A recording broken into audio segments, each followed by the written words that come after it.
5 নম্বর স্তম্ভ পরকালের জীবন।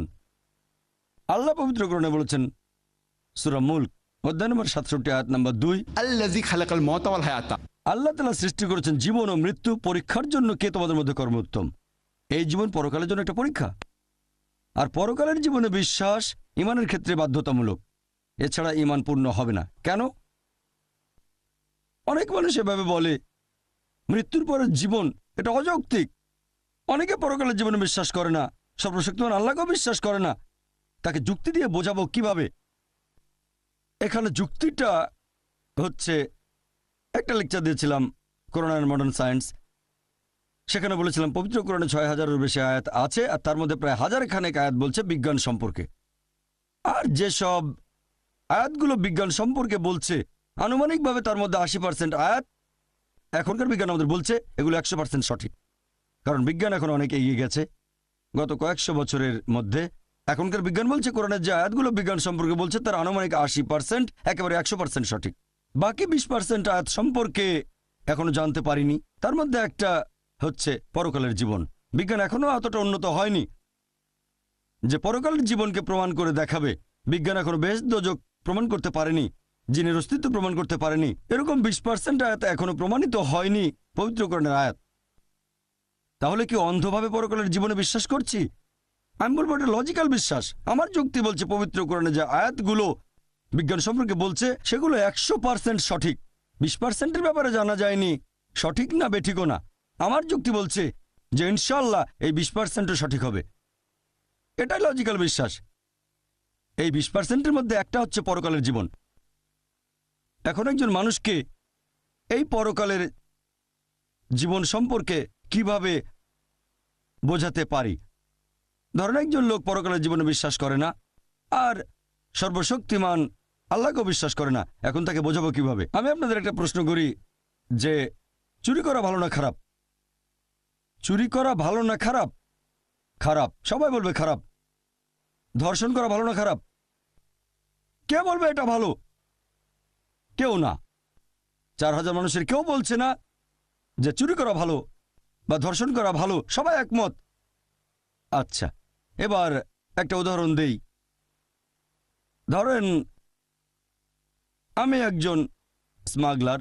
ধরে নেন আমি স্মাগলার, অনেক ক্ষমতাবান স্মাগলার, আর আমি চোর, পৃথিবীর মধ্যে 1 নাম্বার, সবার সেরা।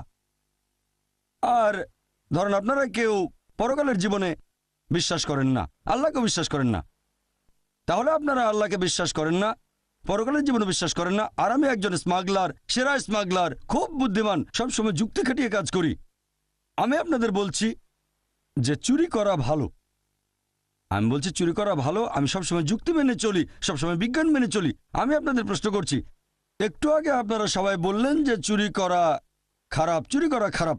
এখন আপনারা অন্তত একটা লজিক্যাল কারণ আমাকে দেখান যে চুরি করা কেন খারাপ আর আমি কেন বন্ধ করব। আমি খুব লজিক্যাল মানুষ, আমি অনেক বুদ্ধিমান, আমি বিজ্ঞান মেনে চলি।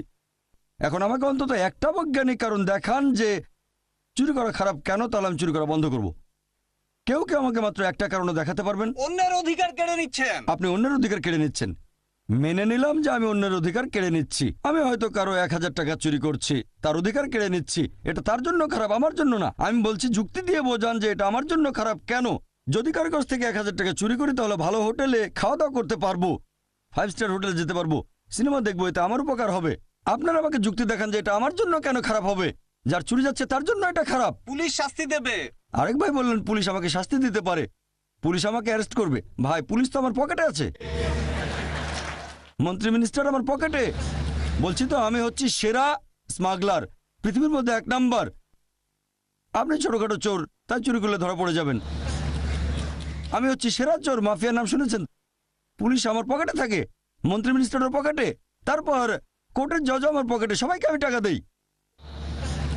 আমাকে একটা কারণ দেখান যে এটা কেন খারাপ। হ্যাঁ,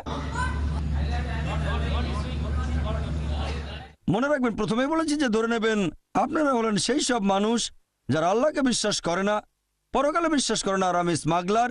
এখন আপনারা আমাকে বোঝাবেন যে চুরি করা খারাপ। মাত্র একটা লজিক্যাল কারণ দেখান এটা তো হারাম, চুরি করা হারাম কাজ। হারাম? হ্যাঁ হারাম আপনার কাছে, আপনি চুরি করবেন না, কিন্তু আমার কাছে তো হারাম না। আপনার কাছে হারাম হলে, নিষিদ্ধ হলে আপনি চুরি করবেন না। কে আপনাকে চুরি করতে বলছে? আমি বলছি আমাকে প্রমাণ দেখান। আমি খুব লজিক্যাল মানুষ, মাত্র একটা লজিক্যাল কারণ দেখান যে এটা কেন খারাপ, তাহলে আমি আর চুরি করব না। মাত্র একটা, দুটো লাগবে না, মাত্র একটা কারণ দেখান লজিক্যাল। একদিন আপনারও চুরি যাবে। একদিন আমারও চুরি যাবে? খুব ভালো ভাই, খুব বুদ্ধিমান, অন্য কেউ চুরি করবে। ভাই বলেছি তো আমি 1 নম্বর মাফিয়া। আমার 100 জন বডিগার্ড, 100 জন বডিগার্ড স্টেজের পেছনে আছে, সবার কাছে AK-56 রাইফেল। ছোটখাটো চোরের বাসা চুরি হতে পারে, আমি তো পৃথিবীর 1 নাম্বার। আমার সঙ্গে বডিগার্ড থাকে, এখানে চোর আসবে না। আপনি তো আপনার সব সম্পদ নিয়েই মারা যাবেন, কোনো লাভ হবে না। কি বললেন? সব সম্পদ নিয়েই মারা যাবেন। কি নিয়ে মারা যাব? সব সম্পদ নিয়ে। সব সম্পদ নিয়ে মারা যাব? আমরা সবাই মারা যাব, এতে সমস্যা কি? সবাই তো মারা যাব, আপনি মরবেন না? মারা যাওয়ার আগে জীবনটা উপভোগ করব। আপনি মারা যাবেন, আমিও মারা যাব, তবে মারা যাওয়ার আগে আমি থাকবো 5 স্টার হোটেলে, আমি অনেক ভালো খাবার খাবো। সমস্যা কি? আমরা তো সবাই মারা যাব। আপনার বিবেক বাধা দেবে। আমার বিবেক এখানে বাধা দেবে? ভাই বিবেক এখানে কোনো ঝামেলা করবে না। আমি খুব লজিক্যাল মানুষ, আপনার বিবেক বলছে তাই আপনি চুরি করবেন না। আমি খুব লজিক্যাল মানুষ, আমার বিবেক কখনো বাধা দেয় না। আমি আপনাদের বলছি আমাকে একটা লজিক্যাল কারণ দেখান। আপনার বিবেক যদি বলে খারাপ কাজ, আপনি চুরি করবেন না, আমি তো বলছি এটা ভালো, চুরি করলে আমার উপকার হবে, জীবন উপভোগ করতে পারবো, তাহলে কেন খারাপ? এটা তো ভালো।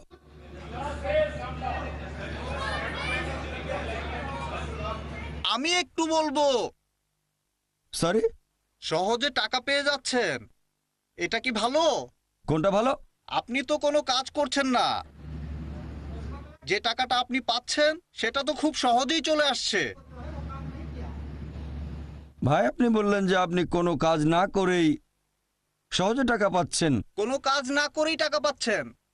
হ্যাঁ আপনিও বললেন কোনো কাজ না করে সহজে টাকা পেয়ে যাচ্ছি, সেজন্যই তো বলছি এটা ভালো। টাকা পেয়ে যাচ্ছি সহজে, তাহলে কষ্ট করবো কেন? সহজে টাকা পাওয়াটা ভালো না খারাপ? অবশ্যই ভালো। তাহলে সহজে টাকা পাওয়াটা তো ভালো। আপনারা আমাকে একটা লজিক্যাল কারণ দেখান যে এটা কেন খারাপ, তাহলে আর চুরি করবো না। একটা কারণে দেখাতে পারলেন না, সবাই বলছেন এটা খারাপ খারাপ, কিন্তু কারণ দেখাতে পারছেন না। চেন্নাইয়ের মানুষের কি বুদ্ধি কমে গেল নাকি?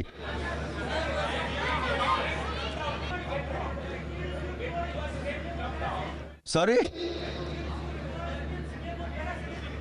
ভাই, আমি শুনতে পাচ্ছি না। আপনি তো তাহলে আমেরিকানদের মতো হয়ে যাবেন। আমি আমেরিকানদের মতো হয়ে যাব? হ্যাঁ, আমেরিকানদের মতো। আমি হয়ে যাব জর্জ বুশ? আচ্ছা ঠিক আছে, ভালো। আপনাদের উত্তর দেওয়ার সময় আপনি শেষ। যদি মানুষের জিনিস চুরি করেন তাহলে একদিন আপনার জিনিসও চুরি যাবে। ভাই বলেন আমি চুরি করলে আমারও চুরি যাবে? আমি তো বলেছি আমার বডিগার্ড আছে, এই কথাটা শোনেননি? আমার বডিগার্ড আছে, কেউ চুরি করতে পারবে না। আপনাদের উত্তর দেওয়ার সময় শেষ, এবার টেবিলটা উল্টে দিতে হবে। আপনার কাজটা ঠিক না, কারণ আপনি চুরি করছেন, স্মাগলিং। এতে করে সমাজের আচ্ছা ঠিক অনেক আছে, ক্ষতি আপনাদের হচ্ছে, উত্তর দেওয়ার সময় শেষ। অনেক শত্রু তৈরি হবে। আমার শত্রু থাকলে সমস্যা নেই, আমার কেউ ক্ষতি করবে না, আমার আছে বডিগার্ড। আপনাদের উত্তর দেওয়ার সময় শেষ, এবার আমি উত্তরটা বলছি, আপনাদের উত্তরটা বলছি। আমি আগেই বলেছিলাম এটা একটা উদাহরণ। ধরেন একজন লোক আপনার কাছে এসে জিজ্ঞেস করলো যে কিভাবে প্রমাণ করবেন ইসলামিক শরিয়া নিখুঁত। এই প্রশ্নটা যদি করা হয় তাহলে এবার টেবিলটা উল্টে দেন, টেবিলটা উল্টে দেন। ধরেন আপনি স্মাগলার, উদাহরণ দিচ্ছি, এটা ধরে নেন আপনি পৃথিবীর 1 নাম্বার স্মাগলার আর আমি একজন মুসলিম। আপনাকে বোঝানোর চেষ্টা করছি, আপনি স্মাগলার, আমাকে বললেন প্রমাণ করে দেখান যে চুরি করা খারাপ। বললাম পুলিশ অ্যারেস্ট করবে, আপনি বললেন পুলিশ আমার পকেটে। তারপর বললাম এতে অন্যের ক্ষতি হচ্ছে, আপনি বললেন তাতে আমার কিছু যায় আসে না। বললাম বিবেক দংশন করবে, বললেন আমার বিবেকই নেই, দংশন করবে কে আমাকে? তারপর আমি বললাম আপনার থেকে কেউ চুরি করে নেবে, আপনি বললেন আমার বডিগার্ড আছে। মুসলিম হিসেবে আমি যেটা করব এইসব কথা বলার পাশাপাশি সেটা আমি আল্লাহ সুবহানাহু ওয়া তাআলার অস্তিত্বকে প্রমাণ করব। যে লোকটা পৃথিবীর মধ্যে 1 নম্বর মাফিয়া, স্মাগলার অথবা চোর, তার কাছে বস্তুবাদী সবার আগে, নিজেকে সে ক্ষমতাবান মনে করে থাকে, খুব ক্ষমতাবান সে। প্রথমে আমি তার সামনে আল্লাহ তাআলার অস্তিত্ব প্রমাণ করে দেখাবো। এটা করেছি একটা লেকচারে, is the Quran God's word. এখন যদি কেউ এই লেকচারটা is the Quran God's word খোলা মন নিয়ে দেখেন, তাহলে আপনিও মানবেন যে সবচেয়ে ক্ষমতাবান আল্লাহ সুবহানাহু ওয়া তাআলা সর্বশক্তিমান ঈশ্বর। তার সামনে প্রমাণ করে দেখাবো সে সর্বশক্তিমান নয়, সর্বশক্তিমান আল্লাহ সুবহানাহু ওয়া তাআলা। প্রমাণ করবো পবিত্র কোরআন আর বিজ্ঞান দিয়ে। 1 নম্বর পয়েন্ট। 2 নম্বর পয়েন্ট, সে তখন বলবে আচ্ছা আমি মেনে নিলাম যে ঈশ্বর সর্বশক্তিমান, কিন্তু তিনি কোন টাইপের ঈশ্বর? আমার তো কিছু হচ্ছে না। হ্যাঁ, কথাটা ঠিক। এরকম অনেক দৃষ্টান্ত দেখবেন, অনেকে স্মাগলার চুরি করে কিন্তু তাদের কিছুই হচ্ছে না। কে ঠিক বলেছি? অনেকে আছে এরকম, হাজার হাজার চোর আছে, অনেকে বড় বড় অপরাধী, তারা খুব আরামের সাথে জীবন কাটায়, তাদের কিছুই হচ্ছে না, স্বাভাবিকভাবে মারা যাচ্ছে।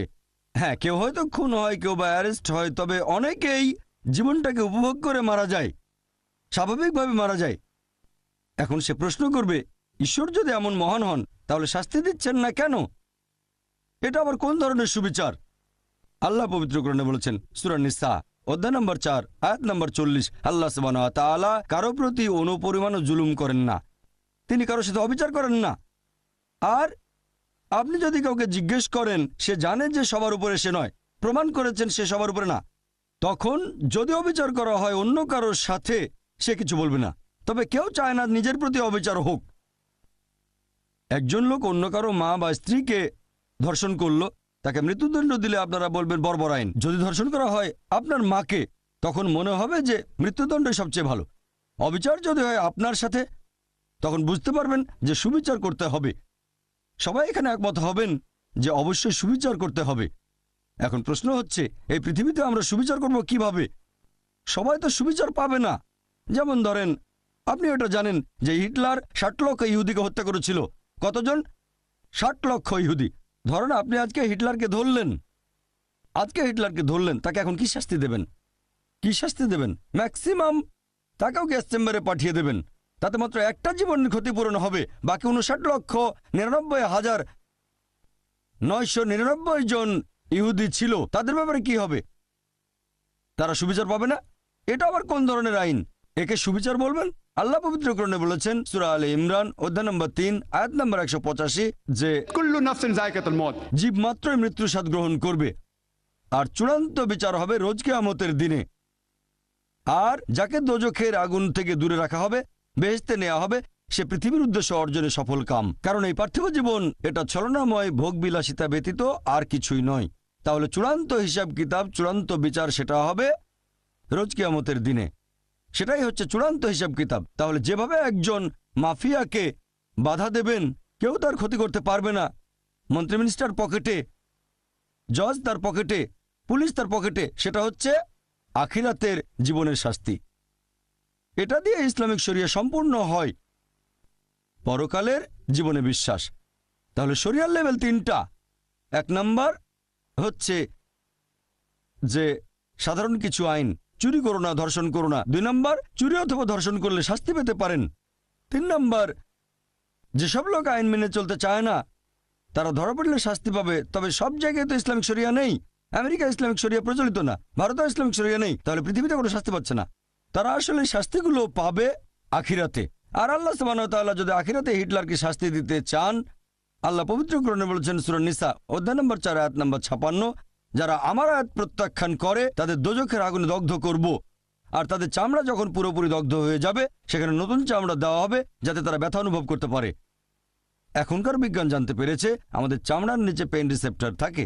তাহলে আল্লাহ সুবহানাহু ওয়া তাআলা যদি হিটলারকে পোড়াতে চান 60 লক্ষ বার, তিনি তা পারেন। 1,20,00,000 বার করতে পারেন। সেটাই পৃথিবীতে করবেন না। তাহলে চূড়ান্ত বিচার হবে আখিরাতে, এখানে শাস্তির অংশ বিশেষ পেতে পারেন। তবে আসল হিসাব কিতাব, একেবারে চূড়ান্ত বিচার হবে রোজ কিয়ামতের দিনে। আর আল্লাহ সুবহানাহু ওয়া তাআলা হলেন মালিক ইয়াউমিদ্দিন, তিনি কর্মফল দিবসের মালিক। তাহলে চূড়ান্ত শরিয়া আর ইসলামিক আইন তখনই বুঝতে পারবেন যদি বিশ্বাস করেন আখিরাতে। যদি আখিরাতে বিশ্বাস না করেন তাহলে চুরি করাকে খারাপ বলবেন না, ধর্ষণকে খারাপ বলবেন না, এই সব কিছুকে তখনই খারাপ বলতে পারবেন যদি পরকালের জীবন থাকে। তাহলে এই হলো পরিপূর্ণ শরিয়া। আমি একটা